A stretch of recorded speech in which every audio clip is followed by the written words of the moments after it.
नमस्कार मित्रांनो आणि जय शिवराय. आम्ही आलो आहोत सिंहगड किल्ल्यावरून दिसणारे आणि खडकवासला धरणाचे विहंगम दृश्य.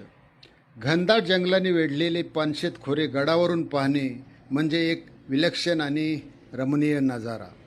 डोळ्यांचे पारणे फिटल्याशिवाय राहत नाही. सृष्टीने हिरवा गर्द शालू नेसून वरून धुक्याची शाल पांघरली होती. हे अद्भुत दृश्य पाहणे म्हणजे पर्यटकांसाठी एक सोन्याची पर्वणीच म्हणावी लागेल. पावसाळ्यातील हे दृश्य म्हणजे निसर्गप्रेमींसाठी एक अविस्मरणीय अनुभव ठरेल.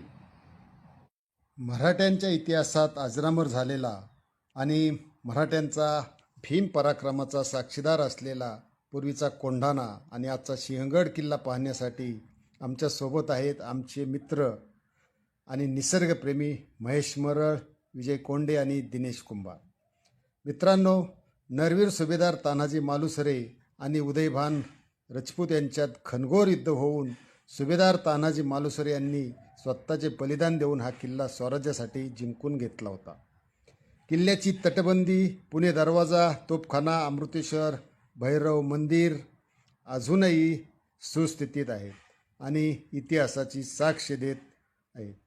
हा सुवर्ण झाडाने लाभलेला आणि सुभेदारांच्या पराक्रमाची यशोगाथा सांगणारा गड पाहून मन अगदी भरून येते.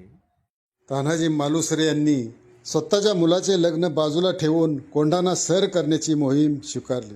आधी लगीन कोंढाण्याचं आणि मग माझ्या रायबाचं असं महाराजांना वचन देऊन कोंढाण्यावर स्वारी केली. घनघोर युद्ध झाले. तानाजी मालुसरे यांनी स्वराज्यासाठी वीर मरण पत्करून कोंढाणा किल्ला स्वराज्यासाठी जिंकून दिला होता. त्यांच्या जाण्याने महाराजांना खूप दुःख झाले. त्यांनी सुभेदारांना सिंहाची उपमा दिली. गड आला पण माझा सिंह गेला असे म्हणत कोंढाणा किल्ल्याचे नाव बदलून सिंहगड ठेवले. सुभेदारांच्या चरणी नतमस्तक होऊन इतिहासात रममाण होऊन घराकडे आम्ही मार्गस्थ झालो.